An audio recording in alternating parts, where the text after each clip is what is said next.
जय सिया राम, राधे राधे। कैसे आप सब? आई आप सब अच्छे होंगे।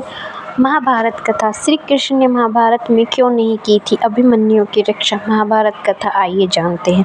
महाभारत के युद्ध में जब अर्जुन पुत्र अभिमन्यु की मृत्यु, तब भगवान श्री कृष्ण युद्ध भूमि में यह सब होते हुए देख रहे थे, लेकिन उन्होंने फिर भी अभिमन्यु के प्राणों की रक्षा नहीं की। यह प्रश्न महाभारत देखने के लिए ज़्यादातर दर्शकों के दिमाग में घूमता है, तो आइए जानते हैं इसके पीछे का सच। वो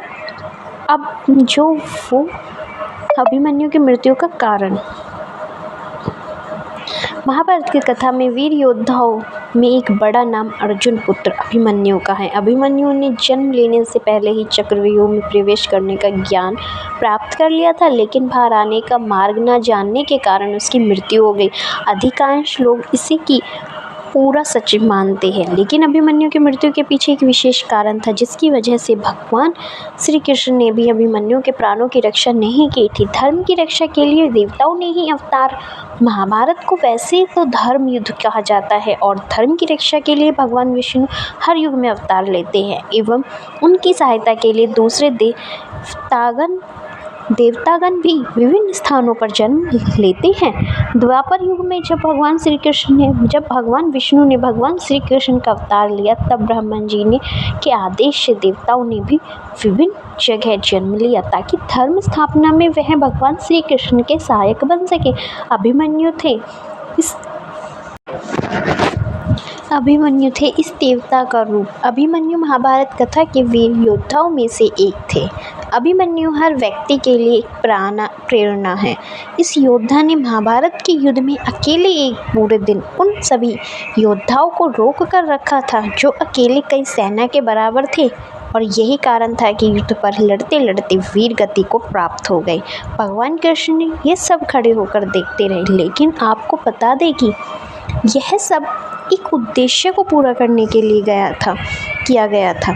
जब धर्म की रक्षा के लिए देवताओं ने धरती पर अवतार लिया, तब अभिमन्यु के रूप में चंद्रमा के पुत्र वर्चा ने जन्म लिया था। वर्चा को भेजते समय चंद्रमा ने देवताओं से कहा, मैं अपने प्राणों से प्यारे पुत्र को नहीं दे सकता, परंतु इस काम से पीछे हटना भी उचित नहीं जान पड़ता, इसलिए वर्चा मनुष्य को बनेगा, परंतु अधिक दिनों तक नहीं रहेगा।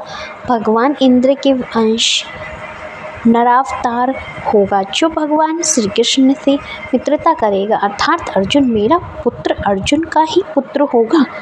चंद्रमा की शर्त पर देवता हुए विवश। चंद्रमा ने अपने पुत्र वर्चा के लिए देवताओं के सामने यह भी शर्त रखी कि भगवान श्री कृष्ण के सामने ही मेरा पुत्र चक्रव्यूह का वेदन करेगा और घमासान युद्ध करते हुए बड़े बड़े महारथियों को भी चकित कर देगा। परंतु दिन भर युद्ध करने के पश्चात सायंकाल तक उसकी मृत्यु होगी और वह वापस मेरे पास आ जाएगा। यही कारण है कि वीर अभिमन्यु महाभारत को करते करते वीर गति को प्राप्त हो गई और श्री कृष्ण चाहकर भी कुछ नहीं कर पाए। चंद्रमा की इसी शर्त के आगे सभी देवता विवश हो गए और फिर चंद्रमा के पुत्र वर्चा ने महारथी अभिमन्यु के रूप में जन्म लिया और फिर वो महाभारत के चक्रव्यूह में अपना पराक्रम दिखाते हुए अल्पायु में वीरगति को प्राप्त हुए। इस कारण ही श्री कृष्ण ने अभिमन्यु को नहीं बचाया था। जय सिया राम। वीडियो अच्छी लगी तो प्लीज़ चैनल को लाइक एंड सब्सक्राइब करना ना भूलें। Thank you for watching this video.